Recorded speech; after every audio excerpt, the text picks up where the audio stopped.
The market inspectors, commerce control and trade justice. The master of the marketplace. In the bustling heart of Tlatelolco's great market, where 60,000 merchants and customers converged on major trading days, and the complex web of commercial transactions required constant oversight and regulation, Quachtli, the most skilled market inspector in the Aztec Empire, moved through the crowded aisles with the practiced eye of someone who had spent 15 years maintaining order in Mesoamerica's largest commercial center, understanding that authentic imperial power required not merely military conquest, but systematic economic control that could ensure fair trade, prevent fraud, and maintain the delicate balance of commerce that kept the empire's vast economic engine running smoothly. The morning inspection round began before dawn as Itzel and his team of 12 assistant inspectors checked the standard weights and measures that vendors would use throughout the trading day. Each merchant's scales had to be verified against the official stone standards kept in the market's administrative building, and any discrepancies meant immediate confiscation and heavy fines. The cacao bean currency required particular attention. Merchants had grown increasingly creative in producing counterfeit beans from amaranth dough, and detecting these fakes demanded both experience and careful testing procedures. "Merchant Xochitl," Itzel called out to a textile seller whose booth displayed fine cotton cloth from the coastal regions. "Your measuring rod appears shorter than regulation standard. Submit it for verification or face closure of your stall." The woman quickly produced her measuring implement, anxiety clear in her expression. Market inspection was no ceremonial duty. Violations could mean loss of trading privileges, substantial fines, or even imprisonment for repeat offenders. The empire's commercial success depended on maintaining trust between buyers and sellers, and that trust required rigorous enforcement of trading standards. Itzel examined the measuring rod against his certified standard. The difference was minimal, perhaps a finger's width, but in a marketplace where merchants sold hundreds of lengths of cloth daily, even small discrepancies could amount to significant fraud over time. However, the wear on the rod suggested honest use rather than deliberate tampering. "The discrepancy appears to result from normal wear rather than intentional fraud," he declared after careful consideration. "Replace this rod by midday with a properly certified one. Failure to comply will result in a 3-day trading suspension."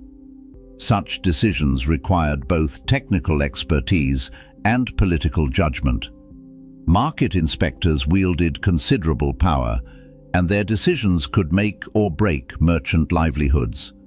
The position attracted ambitious young nobles who saw market inspection as a pathway to higher administrative posts, but it also demanded genuine skill in commercial law, mathematics, and human psychology. As the sun rose higher and trading activity intensified, Itzel's attention turned to price regulation. The empire maintained maximum price guidelines for essential goods, maize, beans, chili peppers, and other staples that fed the common population. These restrictions protected ordinary citizens from price manipulation while ensuring merchants could still earn reasonable profits. However, luxury goods traded at market rates, creating complex pricing zones throughout the marketplace. A commotion near the food vendors caught his attention. 2 customers were arguing loudly with a maize seller over what they claimed were excessive prices. Such disputes required immediate intervention before they disrupted the broader market's peaceful atmosphere. "What seems to be the problem here?" Itzel asked, his distinctive inspector's feathered headband marking his authority. "This merchant demands 8 cacao beans for a container of maize that should cost no more than 6 according to Imperial price guidelines," one customer explained angrily. The merchant, a middle-aged man whose nervous demeanor suggested he was relatively new to trading, tried to defend his pricing. But honored inspector, my supply costs have increased. The traders who sold me this maize raised their prices due to poor harvests in the southern provinces. Itzel examined the maize quality and measured the container size against standard volumes. The grain appeared normal, and the container met regulation requirements.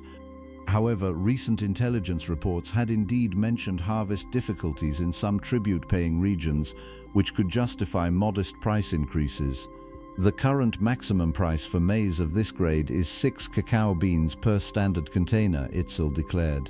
However, given documented supply difficulties in the southern provinces, merchants may apply for temporary price adjustment permits. Have you filed such an application? The merchant's confused expression provided the answer. Many newer traders, particularly those from recently incorporated territories, remained unfamiliar with the empire's commercial regulatory procedures. This created opportunities for education rather than simply punishment. Report to the Market Administration Building after midday trading concludes, Itzel instructed. My assistants will help you complete the necessary documentation for a price adjustment request. Until then, honor the standard pricing. Your customers deserve fair treatment, and your business depends on maintaining their trust. The crowd dispersed, satisfied that justice had been served while the merchant received guidance rather than harsh punishment. Such balanced decisions helped maintain both commercial order and merchant cooperation with imperial regulations. The most challenging aspect of market inspection involved detecting sophisticated fraud schemes that went beyond simple weight and measure violations. Professional criminals often operated in groups, using complex techniques to deceive both customers and inspectors. Recent months had seen an increase in jade forgery operations that created convincing replicas of precious stones, selling them to unsuspecting buyers who lacked expertise in gemstone evaluation. Near the luxury goods section, Itzel noticed unusual activity around a jade merchant's stall. The vendor was unknown to him. Experienced inspectors memorized the faces and trading patterns of regular merchants, and his goods displayed inconsistencies that suggested possible fraud. The jade pieces showed excellent craftsmanship, but lacked the subtle color variations and internal structure characteristics of genuine stones from known sources. Rather than approach directly and potentially alert the suspected criminal, Itzel sent Assistant Inspector Cacao to make a purchase while appearing to be an ordinary customer. If the stones proved fake, they would have evidence for prosecution, while avoiding the confrontation that might allow the fraud artist to escape with stolen goods or false merchandise. Cacao returned within minutes, his grim expression confirming suspicions. The stones showed clear signs of artificial coloring and composite construction, sophisticated work that had fooled several earlier customers who had paid premium prices for worthless imitations. Merchant, Itzel announced formally, using the commanding tone that indicated official enforcement action. Present your trading license and identification documents for inspection. The false jade seller attempted to maintain his composure, but his darting eyes and fidgeting hands betrayed nervousness. Certainly, honored inspector, all my documentation is properly prepared. The papers he produced appeared legitimate at first glance, but Itzel's trained eye detected subtle irregularities in the scribal work and official seals. Moreover, the merchant's accent suggested origins from regions not noted in his documentation, a discrepancy that warranted deeper investigation. These documents require verification with the Central Registry, Itzel declared. Suspend all trading activity until this verification is complete. Any attempt to leave the market area before clearance will be considered evidence of criminal intent. Within an hour, runners had confirmed that the trading license was forged and the merchant's claimed identity belonged to a legitimate trader from Texcoco who had recently reported the theft of his commercial documents.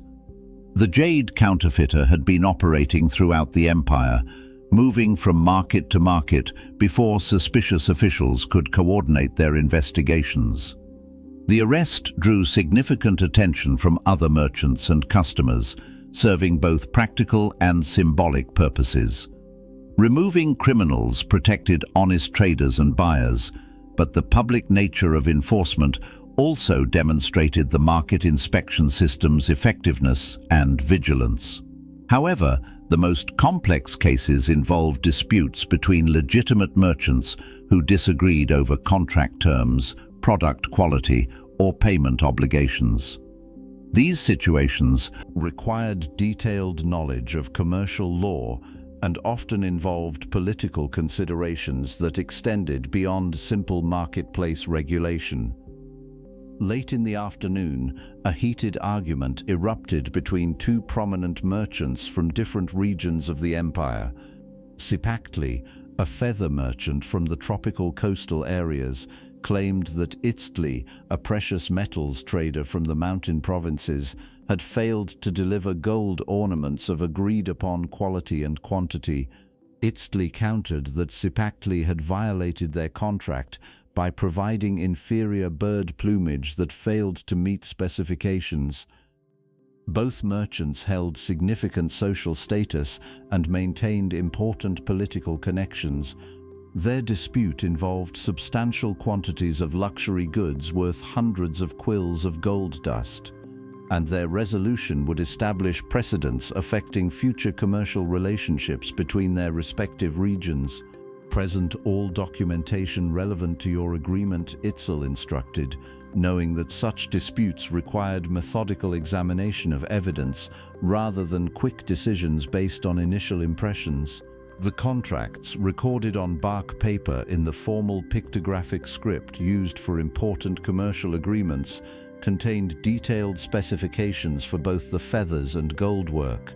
However, certain terms remained ambiguous, allowing different interpretations depending on regional trading customs and linguistic nuances. Quachtli argued that the gold ornament's craftsmanship fell below the finest quality specified in the contract, pointing to minor irregularities in the metalwork that would be unacceptable in his home region's luxury markets. Aztec responded that such variations were normal in his region's artistic traditions, and that the ornaments met all functional and aesthetic requirements expected by reasonable customers. The feather quality dispute proved equally complex. Aztec claimed that many of the tropical bird plumes showed signs of improper preservation and storage, reducing their brilliant colors and compromising their suitability for the ceremonial headdresses he intended to create. Quachtli insisted that the feathers had been properly prepared according to traditional coastal methods, and that any deterioration resulted from inadequate care during transport and storage. Such cases required not just commercial law expertise, but diplomatic skill in managing relationships between different regions of the empire. A decision favoring one party too strongly could create lasting resentment and potentially disrupt future trade relationships between their respective territories. After examining physical evidence and consulting with specialist craftsmen familiar with both featherwork and metalworking standards, Aztec reached a compromise solution that acknowledged legitimate concerns from both parties while maintaining their business relationship. Both merchants have valid points regarding quality expectations and regional standards, he announced. Quachtli will accept the gold ornaments at 90% of agreed price, acknowledging that while the craftsmanship meets acceptable standards, minor variations justify modest price reduction. Aztec will accept the feathers at 85% of agreed price, recognizing that some deterioration occurred during transport despite proper initial preparation. Neither party was entirely satisfied, but both accepted the decision as fair given the circumstances. More importantly, their willingness to honor the inspector's judgment preserved their reputations as reliable trading partners and maintained the market's reputation as a place where disputes received fair resolution. The economic implications of effective market inspection extended far beyond individual transactions.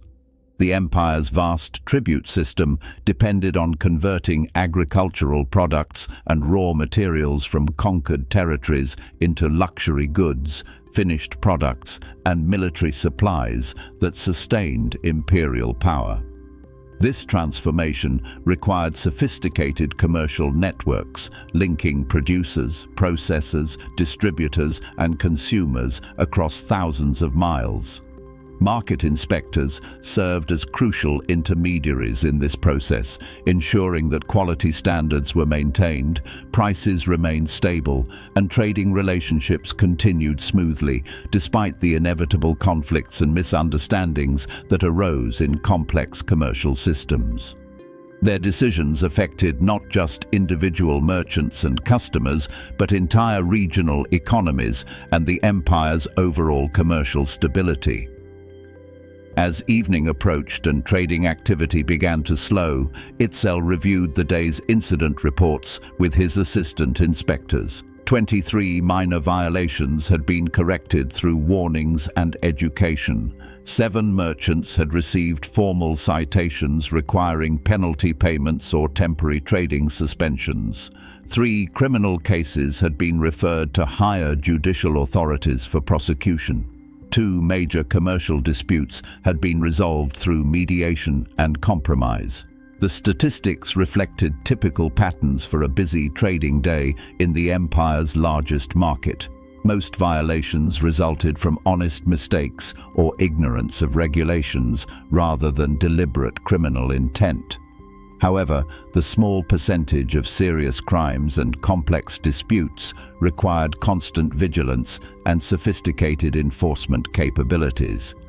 Tomorrow we need to increase surveillance in the textile section, Itzel informed his team during their daily briefing. Intelligence reports suggest counterfeit cotton from unauthorized production facilities may be entering our market.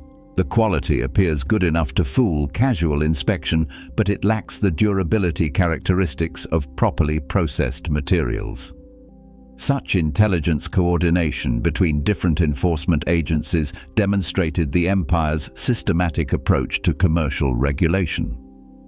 Market inspectors worked closely with tribute collectors, regional administrators, and military intelligence networks to identify and address threats to economic stability before they could cause widespread damage.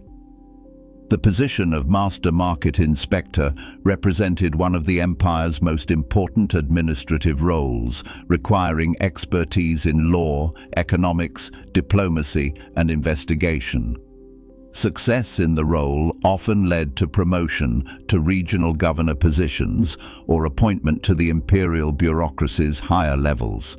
However, the job also carried significant risks. Corrupt or incompetent inspectors faced severe punishment, and even honest mistakes could have serious political consequences. Itzel had built his reputation through 15 years of fair, efficient, and incorruptible service. His decisions were respected by merchants and customers alike, and his expertise was frequently sought by other market administrators throughout the empire. However, he also understood that maintaining this reputation required constant vigilance and continuous learning about new commercial practices, fraud techniques, and regulatory challenges. The empire's continued prosperity depended on maintaining the delicate balance between government control and commercial freedom that made its markets attractive to traders from across Mesoamerica, while ensuring that economic activity served imperial interests and supported social stability. Market inspectors like Itzel were the human face of this balance, making thousands of small decisions daily that collectively determined whether the empire's economic engine continued running smoothly or ground to a halt under the weight of corruption, inefficiency, and unfair treatment.